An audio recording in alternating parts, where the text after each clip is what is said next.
وزیرستان میں آج ڈرون کا، کیا فوج کا ایک محاذ پہ انڈیا کے ساتھ حالت جنگ میں ہونے کا یہ تقاضا ہے کہ ہم ملک کے اندر بھی لڑیں؟ ہماری فوج کیا کسی اور محاذ پر لڑے؟ یہ جنگوں کا تقاضا ہے؟ کیا جنگیں اس طرح لڑی جاتی ہے؟ جناب رسول اللہ صلی اللہ علیہ وسلم نے مکہ سے ہجرت کی، پہلا دشمن مشرکین مکہ، مدینہ منورہ میں داخل ہوئے، تھوڑے عرصے میں انہوں نے یہود قبائل کے ساتھ بھی معاہدے کیے، نصارہ قبائل کے ساتھ بھی معاہدے کیے، اس لیے کہ اگر باہر کا دشمن ہم پر حملہ آور ہو تو ہم کہیں داخلی مشکل کا شکار نہ ہو جائیں اور یہاں کے قبائل ان کا ساتھ دے کر ہماری زندگی کو مشکل نہ بنا دیں۔ یہ ہوتی ہے وہ حکمت عملی کہ آپ دشمن اور اس کے محاذ کو تنہا کرتے ہیں۔ ہمارے اوپر ضروری ہے اس وقت کہ افغانستان کی سرحد کو ہم پرامن رکھیں، اور پرامن رکھنا کوئی مشکل مسئلہ بھی نہیں ہے، اس وقت ہمیں کچھ اور قدم بھی اٹھانے چاہیے۔ اس وقت تک کے جو ہمارے اقدامات ہیں وہ کافی نہیں ہیں، ہمیں آگے اور بڑھنا چاہیے۔ ملک کے اندر کی شورشیں موجود ہیں، خیبر پختونخوا میں موجود ہیں، بلوچستان میں موجود ہیں، اس تھیوری سے اختلاف کرتے ہیں۔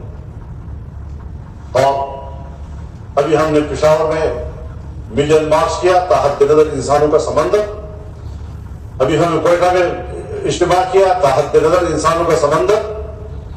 کس جذبے کے ساتھ کیا؟ کیوں کیا؟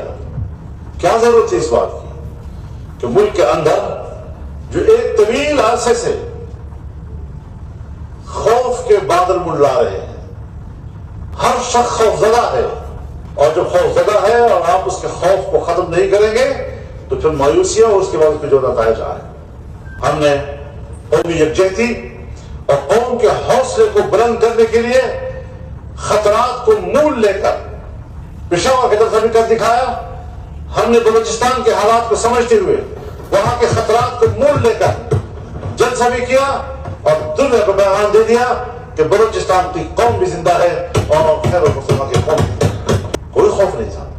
لوگ کیسے آئے، کہاں سے اترے، کن کن پہاڑوں سے اترے، کس طرح قافلے بن کر جلسے میں شریک ہوئے، کس طرح وہ واپس گئے اور ایک حوصلہ دیا قوم کو کہ نہیں، کوئی خلا بھی نہیں ہے، ملک ہے، قوم ہے، ہم ہیں، اور انشاءاللہ ہم کوئی خوف ہمیں متاثر نہیں کر سکتا۔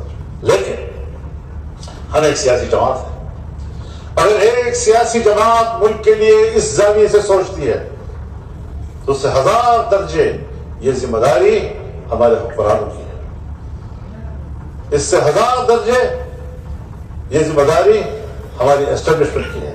ان سب کو اس حوالے سے سوچنا چاہیے۔ اگر آج بھی وزیرستان میں ڈرون گرتا ہے، سویلین شہید ہوتے ہیں، آپ بتائیں ہم ہندوستان کے ڈرون کا کیا جواب دیں گے؟ ہم وہاں ڈرون بھیج رہے ہیں، ہم اس کا کیا جواب لوگوں کو دیں گے؟ یہ حساس چیزیں ہوتی ہیں، ان پر ہمیں نظر ثانی کرنی چاہیے، ان پر ہمیں سوچنا چاہیے۔ یہ سوچے بغیر ہم ملک کے اندر کی قومی یکجہتی برقرار نہیں رکھ سکتے۔